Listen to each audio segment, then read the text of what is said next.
Great. Hey, Steph.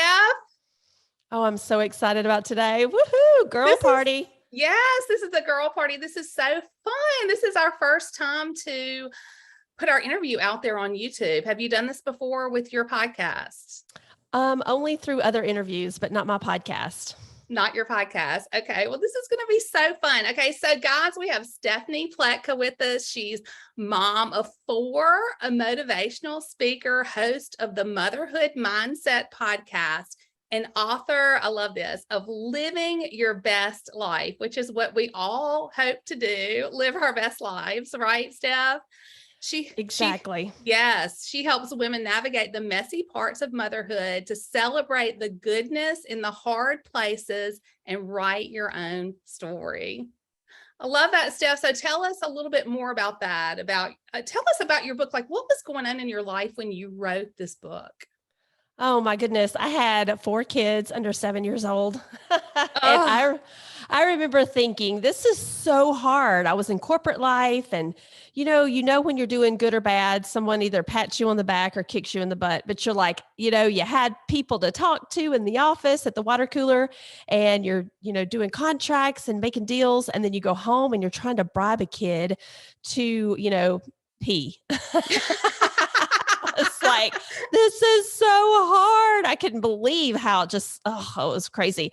And I felt like my life was so out of control. And so I was sitting on the end of my bed, and all this self-doubt, all these expectations of other people, or maybe even expectations from myself. And you just look around and you're comparing yourself to everyone else, and all the social media. And I just thought, there has got to be a better way. This mom suffrage is not working for me.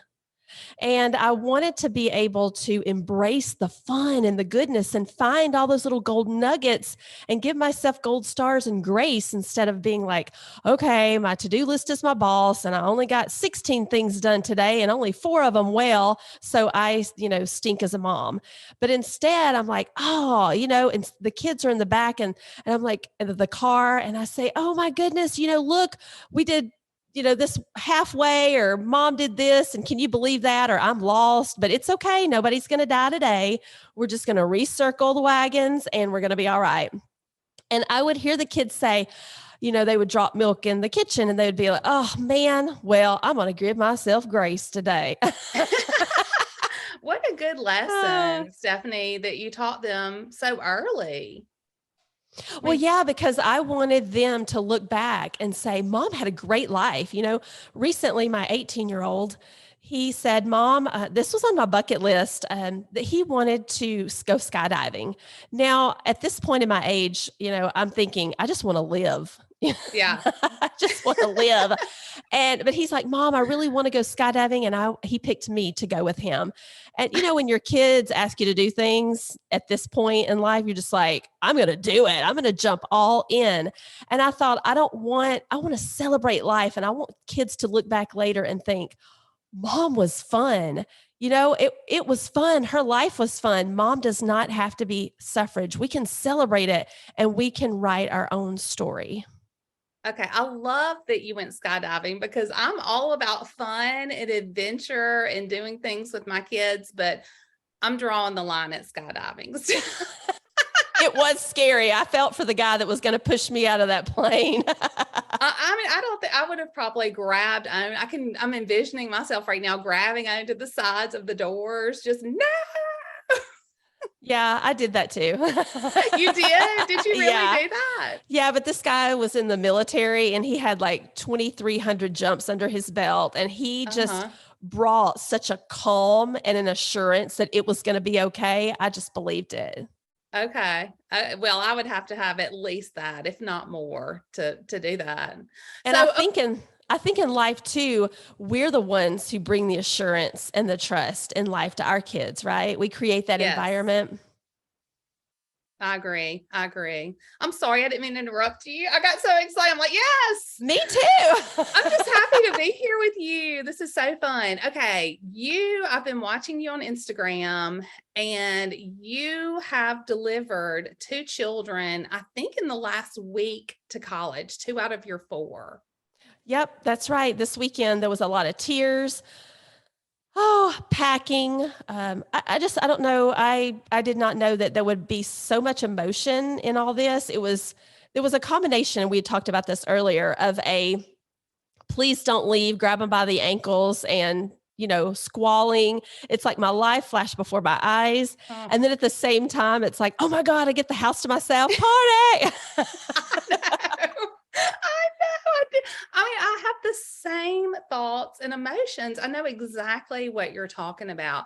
But now, okay, are they at two different colleges or the same college, two different move-ins? So they are in the same college. One's a junior and one's a freshman. Okay. And the crazy thing is yesterday when I dropped them off together, the younger kid, when he was in preschool, they were in preschool together. And I remember one would not go into the class without holding the other one's hand. Oh, I dropped them off yesterday. Oh my gosh. They were side by side carrying all their things. And I had that vision again, and it was all I could do to keep it together. that's all I can do right now to keep it together, thinking about that.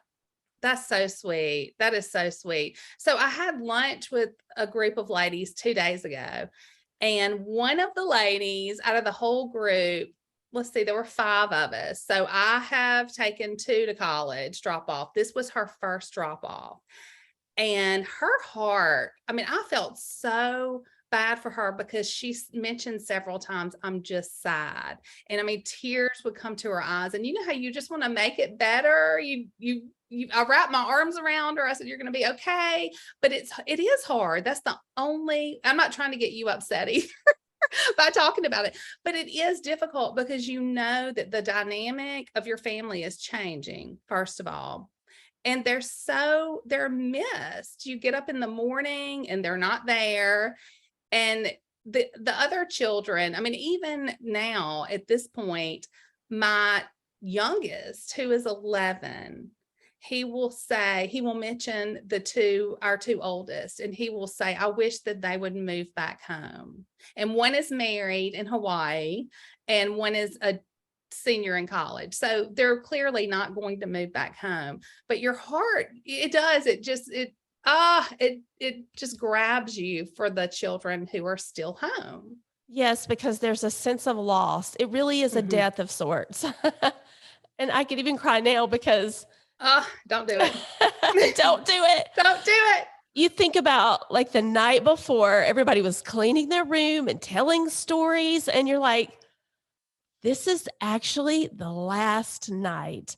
And a lot of times when I speak, I tell moms, I tell women, savor the moment, because even though I knew this night was coming, we don't always know it's coming.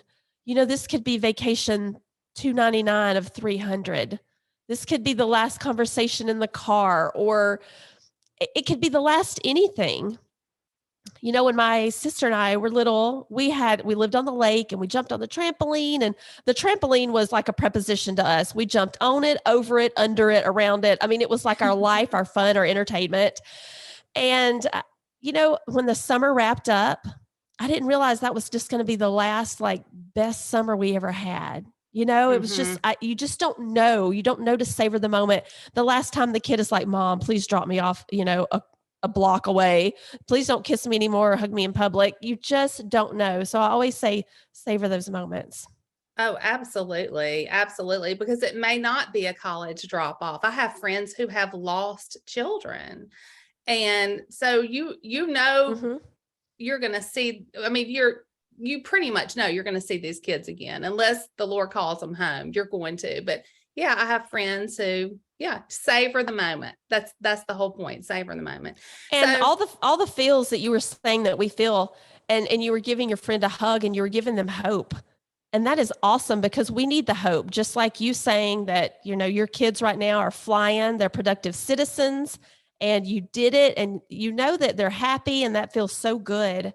But also we have to feel all that. It's like giving birth. It has to go through the entire process, of all the feels. And then you come out on the other side, and we're not going to die. It's just I always say that endings create new beginnings. Our circle is going to get bigger. They're going to bring friends home. They're going to get married. There's going to be babies. I mean, all of the goodness. And until we allow them to walk through that door, all that other stuff is not going to come back to us. So we really have to let it go. Right, right. Well, and two, I think it's so good for us to share our true feelings, because when she said, I've just been really sad. And I thought, you know what? Good for you that you've put it out here to 4 other women, because a lot of times we hold all those feelings inside, and that's the worst thing that we can do. And then another thing is just by not sharing how we felt when we walked through those doors of dropping a child off. I think that's so important to do that for your friends, to be honest and say, look, I had a terrible time. I had a terrible time. And this was another comment that was made. She said, I haven't heard from him much. We're so close and I haven't heard from him much. And I said, you know what? You've done your job. You have done your job. He is flying then. He's happy. He's doing well, and he will call you. He will definitely call you. But I think as parents, sometimes we forget that they're trying to find their place too. Just like we're at home and we're kind of trying to figure out, we're going to Costco and we're not buying the same groceries that we were buying. We're not buying for this child anymore. Exactly. I'm used to buying, I need 4 pounds of this and right. 3 of them are boys. And so they eat every 12 minutes. And I used to look at these older people that would come into the deli and they're like, I want 2 slices of this. And I was like, oh my Lord. Will I be this person ordering 2 slices because I'm not ordering 4 pounds anymore? But I do love that women want connection and we want community. We need relationships and authenticity. And that's where we thrive. And really, it's like stealing from another person when you put your makeup on and you're looking so amazing and you're like, you haven't cried, like you're just flying, you're sailing through it, because that's not real. People can't relate to that. So I think, more than anything, just say your truth. Just say your truth. Yeah. Well, and when you say your truth, you give that gift to someone else that allows them to be themselves, their authentic selves. I think it's a gift. Do you not? Absolutely. Otherwise, we're sitting on the couch of isolation. We're sitting on this couch of just no one understands, and you don't want to reach out. It just creates, more of a snowball effect that you don't want to tell anybody, because obviously they don't feel this way. Look how great they look and everything's perfect, but it is not. Life is just maintenance. It is not perfect. There's always something to cut or lawn to mow or kids to take care of, dishes to wash. Nothing is perfect. You can try to fool people, but it ain't going to fly. You're exactly right. It is not going to fly with anybody, is it? We all know life is not perfect. Nobody has the perfect life. Girl, you cannot put a filter on that. No. I wish I had a filter right now to put on this. What about my background? What do you think about this? I love it. I didn't know we were going to do actual, and so I had already set up everything, and they're probably in the background going, what is that? That's just like my patio slide door. I love it. Well, I love your background. You're so cute. Thank you. Yes. Well, I did this a few weeks ago, and so I use it with all my Zoom calls. So it looks like I need to wear camouflage during my meetings, maybe. Wouldn't that be funny? You would be like the weather girl in her green. It's like, I hear her voice, but I don't see her. I could have camouflage, and then, I'm from Mississippi, so I could always have like a shotgun with me. And then I feel like Sasquatch is going to be walking behind you in a minute. You need to get one of the boys to dress up, and yeah. Okay. So my goodness. Talking about that, Stephanie, about just our feelings and how we don't need to mask our feelings. We need to be our true selves. I think a lot of the reason why women don't put themselves out there is they fear being judged. And I've talked a lot about this recently in Instagram stories. I've done some videos and I did a poll, and it turns out that I was just amazed at the number of women who admittedly said they feel judged by other women. Do you feel that way? So this is my take on it. I don't care. I don't care. I'm So so happy to hear you say this because I don't either. Yeah. But that came with counseling. That came with time because I used to be the biggest people pleaser. And it's like Oz behind the curtain. You know, you've got that big, loud voice. It's like, oh, we're judging you. And at some point, you're not living true to yourself. You're spinning plates and trying to please and acclimate. And are you mad? Is everybody okay? And it is a full-time job to keep others happy. And the sad part is you are not living to your true potential. You're not even being yourself because you're trying to meet these unmet expectations that will always disappoint. There will be people in your life that will come in and they'll want a certain thing from you that maybe you can't provide, or you're trying to provide, or you're trying to be like, am I enough? You know, I've done all these things for you and I'm still not getting that love. It's like you don't appreciate or care. But a lot of times people in our lives, it's like a bucket full of holes.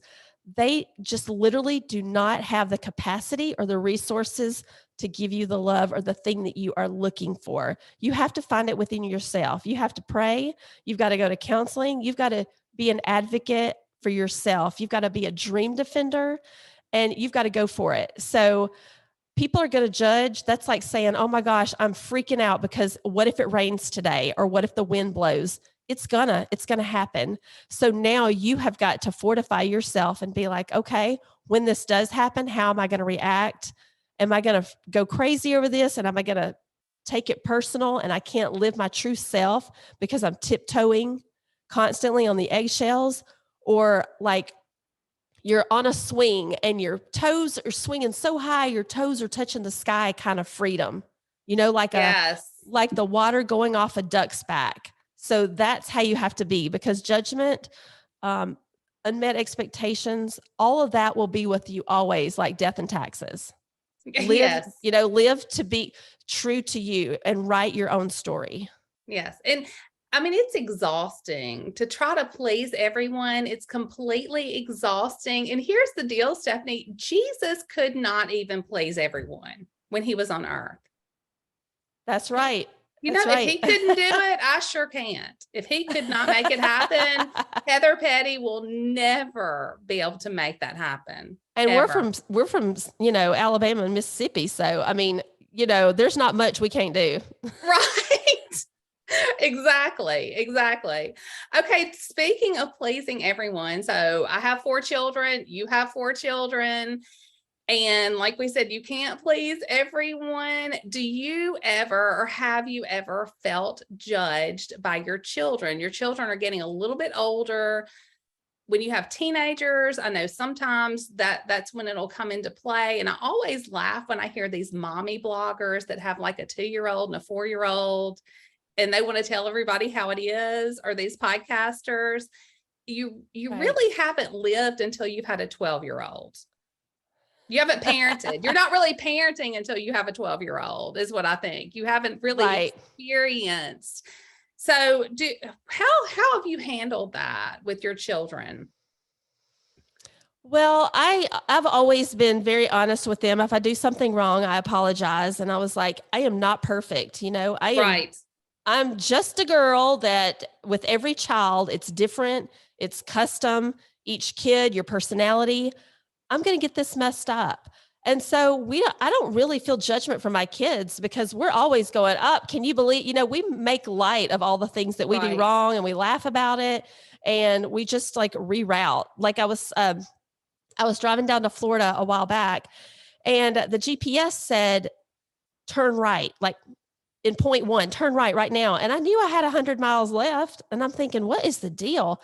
And it had me, I took a right, like it said, and I went down this dirt road behind a trailer park and a Dairy Queen and came back like a U shape and back on the road. And I'm like, what was that about? Right. Right. And that's the way life is. It's going to take you off to the left or right. And you're going to get, lost and you're going to mess up and you're going to, think you screwed up your kids and all the stuff. But, God said in Ephesians 2:10 that we are a masterpiece created to do great things. I tell my kids that all the time. We're a masterpiece. Yes, we are a mess, but God created us as a masterpiece. So I don't really feel judged because we kind of set ourselves up, our lives like that we're going to mess up and it's going to be okay. Well, and there's something that, and your kids they're still not quite to that point either, to where they look at their life and go, I'm not going to do it this way, the way you Oh, I parented hear this what way. you're And that's saying. what Yeah. I mean about judgment. And I've had other friends that have said that their children have said, I'm not going to discipline the way that you did, or I'm not going to send my kids to public school, or I'm not going to send my kids to a private school, or I'm not, like you did. That's the sort of judgment that I'm talking about. I see what you're saying. And Yeah. I will say that I did my best, and that's what we thought, we needed to do for the moment. But look, just like naming your kids, you get to name your kids when you have your kids. Yes.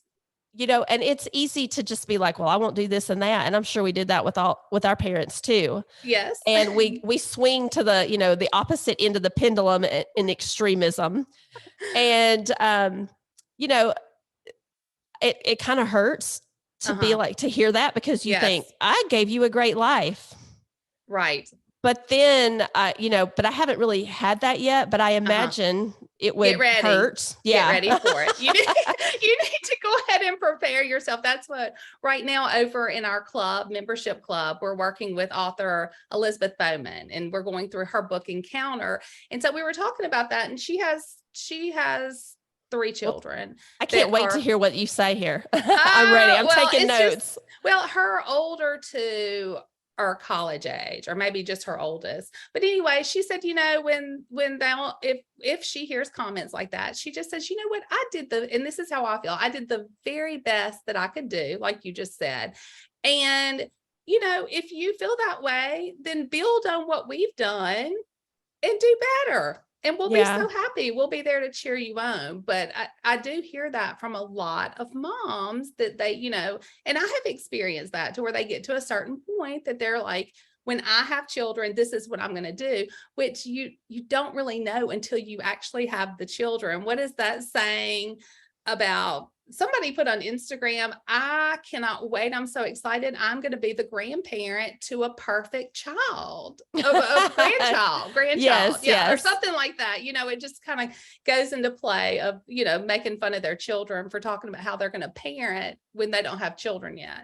So yeah. I think it's funny too, because I remember that as a child, or I have heard that from other kids, and even my own, where it's like, I'm not going to work as hard as Dad does. Right. And, let me tell you, like, they have a great life. Dad works at home and they wrestle every night. He's very accessible, but they're just like, I'm not going to work as hard as Dad. And I thought, well, I hope you don't, but this is your first time ever actually getting a job. And he was like, wait, so when school's over, I still have to work, or, and it's like, yes, forever. Right.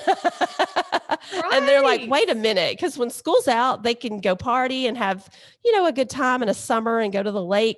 And now they're going to have to, work. Right. And all this reality hits, and you're like, okay, when you get in Dad's shoes and you are paying for a mortgage and 4 kids to eat every few minutes, then I want to hear all about what you have to say. But until then, you just don't really have, Right. You want to go zip it, buddy. Right.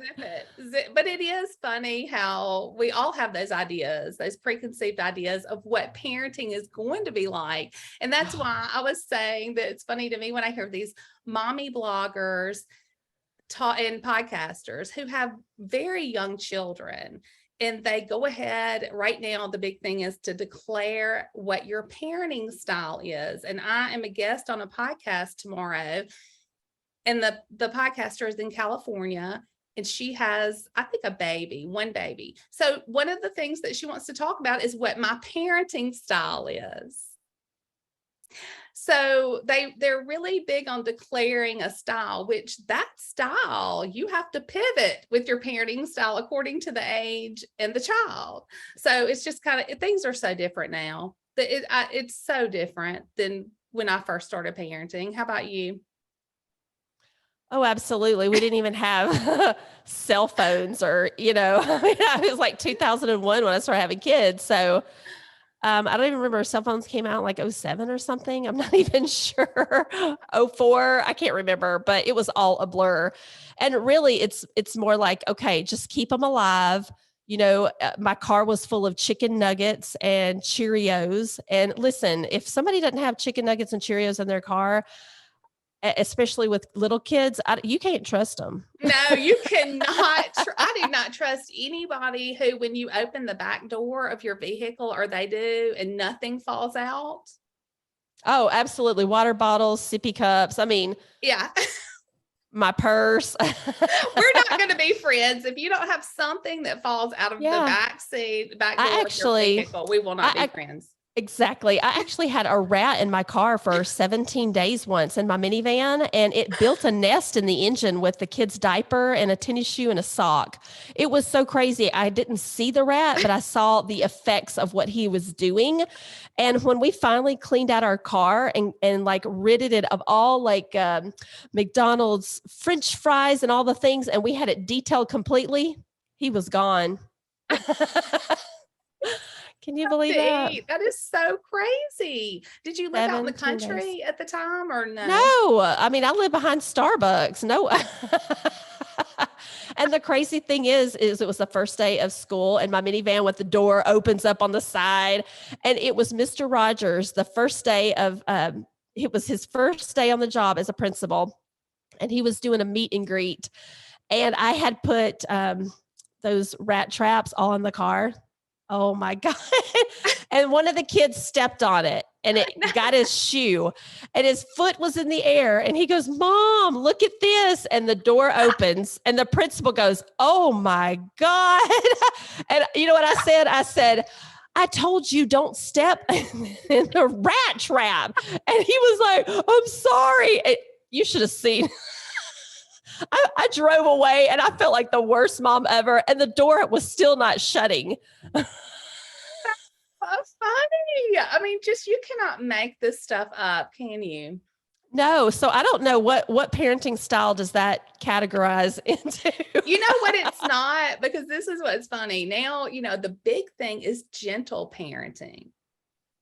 Are you familiar with that term, gentle parenting? The only reason I'm familiar with this is because one of my little preciouses, one of my LPs, I call my children my little preciouses. So one of my little preciouses has informed me that she is going to use that style of parenting when she gets married and has children, gentle parenting. But now this is the funny thing. So I'm already laughing telling you this. So she'll bring her puppy over sometimes. She has this adorable little puppy named Evie. She'll bring her puppy over, and she was fussing at the puppy, like in just a very stern, gruff voice the other day. And I said, that doesn't sound like gentle parenting to me. I'm not getting that from this at all. So it's just, it's really funny. Well, that's not gentle parenting. When you have rat traps in your minivan, that's not gentle parenting. That's survival. That's survival mode right there, girl. It's like parent-teacher conference and kids screaming in the background. Listen, I took my kids to the Dream Center in LA once, and I thought, we were homeschooling while we were traveling with my husband. He would overseas a lot. So we're at the LA Center, the Dream Center in LA. And the woman is like, she had them folding clothes for the homeless, and they could come in and pick out whatever they wanted, like 10 items for free. And the kids were back there folding, and you imagine 3 little boys under 7, they were all running around the woman said, "My goodness, these kids are the sweetest little kids I've never even seen." They were at this time 12 and under. Okay. And she's like, "Oh my gosh, they're so cute. They're folding their clothes and doing all the things. We've never had a family. So like, come in here and do such great work." And I was like, "You're like, don't say that." In the back of my mind, I'm like, "You're fixing to mess this up for me." But for that moment, I was like, I put my hand at my chest and I said, "Oh, thank you so much." And as soon as I did that, right behind the woman, they get into a brawl, and there's like 3 of them piled on top of each other, pulling, yanking clothes. And I just had that, like, I'm going to kill you look. I don't know that's probably not in the gentle raising of kids either, but oh Lord. So funny. That's like when I'm out to lunch with women. I don't know about you, but somebody will always start talking about how their child is gifted or they made this on the ACT. My child made a 35 on the ACT and, all this and whatever they post on Facebook. And I always want to go, I wouldn't get into that if I was you. Because, as soon as you start talking about wonderful things like that, that's when reality hits and God goes, you know what? You're being prideful. So I'm about to hit you with this. Don't you agree? Absolutely. I had a mom one time, and she said, oh, my little Johnny, he speaks Mandarin and he does, all this. And I'm like, he was still sipping, had a sippy cup, in the corner. And I'm like, really? And while she's telling me all this, mine was eating dirt in the backyard. I could see it through the window. And I was just like, I know. Nobody ever posts that on Facebook though. My child is so smart. Like today he's eating the potting soil out of the flower pot instead of digging up by the fence. I mean, nobody's posting anything like that. I would be like, oh, we're working on a science project today and eating fiber. Eating fiber. We're not going to have any flour or white sugar today. That's what we're not going to do. So crazy. Oh my goodness. Oh, I know. Okay. So the big thing right now is it was on the Today Show this morning. It's all over the place. And it's funny because I have a 5th grader as my youngest, and I cannot believe I'm still buying school supplies and organizing binders, but I am. And the other day I was thinking, what color do I want to write science on? What color history? And I didn't realize that was such a big deal to put thought into that. But that's a big thing right now. So I want to ask you, what color would you assign to math? Just right off the top of your head. You're filling out these binders. Black. I hate math. Let's have a funeral for math. I'm all for that. Yes. I got to algebra and then I blanked out. I was, geometry, all of it was just over my pay grade. But, at this point, at the end of the year, I don't even sign folders anymore. The kids last night were like, hey, Mom, are you going to that parent, get to know the teachers and stuff? And I was like, nope. That's so funny because I didn't go this year either. And I laugh and say our 4th child is raising himself. Oh, absolutely. Yeah. They just have to get creative and, figure it out themselves. I'm past all this now. I know. I'm done. Me too, Stephanie. Okay. I've got some rapid fire questions for you. You ready? Oh Lord. No. This is going to be fun. Yes. Okay. I had the best time with you. I don't want this to end. I know we've got to wrap it up though. Okay. Lipstick or mascara if you have to choose between the lipstick. Two. I'll wear it to bed. Lipstick always, girl. Yeah. What about lipstick or lip gloss? Lipstick. It's red. Okay. Mm-hmm. Ooh, okay. Books or television, movies? Which one? Oh gosh. Screen time or book? I love television. I love Netflix. I would watch that on the beach over a good book. And I know that sounds horrible because that's what everybody's supposed to do is read like a great novel. But when I read books, I'm all self-help. Oh, self-help. Okay. What are you watching right now? I am watching a Virgin River. On Netflix? On Netflix. Mm-hmm. Okay. And do you love it? I love it. You should watch it. Yes. Okay. It's really a great story. Okay. All right. Sweet or salty? I love chocolate every day. Chocolate. Okay. What? Dark chocolate? Dark. Milk chocolate. Dark. Okay. Lake or beach? Oh gosh. I was raised on the lake. I love the lake because you can ski and ride the boat and have picnic. Lake. Okay. This is a weird question, I know, but this is just for me. Detergent, liquid or powder? I'm trying to decide if I want to change. That's funny that you said that because I'm always liquid. But the other day I noticed the kids are putting like 2 caps in one laundry and it's going so fast. So I bought a box of the old stuff, old Tide and I'm hoping it'll last longer. Okay. All right. Favorite perfume? Ooh, I love anything vanilla. Vanilla. You know, there have been Mhm. studies done that is the scent that men are the most attracted to. Did you know Well, that? no, I did not. Uh, Ooh, girl. yeah. I know when I was little, my mom had this friend that she smelled like vanilla. It was more like pound cake. And I Uh-huh. remember thinking, when I get older, I want to smell like pound cake. Well, you do. Apparently, you're walking around every day smelling like a Oh, pound cake. oh my goodness.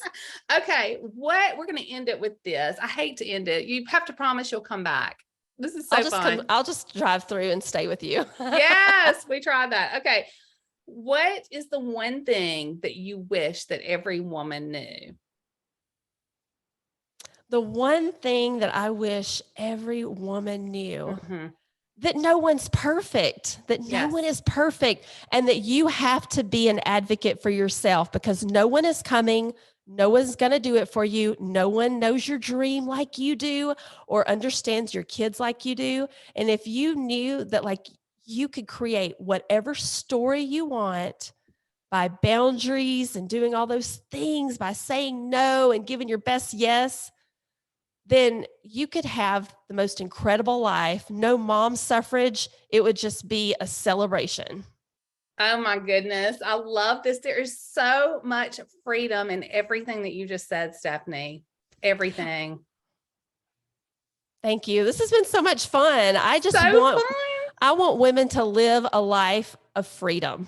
Yes. Just Me live a too. life of freedom, an unstuck life, a happier, freer, unstuck life. And you Yes. can do that. You can do it. Yeah. Whatever we can do to help you along, we are happy to do, aren't we?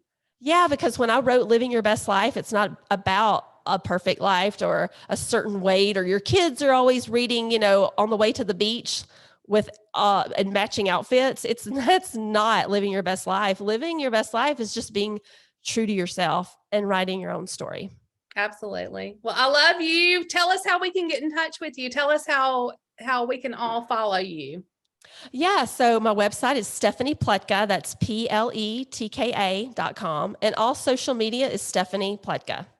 Yay, y'all go follow Stephanie. I follow her. She posts the cutest. Your video this week, the college drop off, tears. Oh, Tears. and I have a podcast, Motherhood Mindset. So yes, and your book.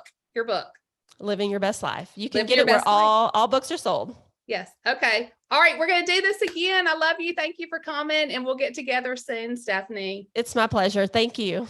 Have a good day.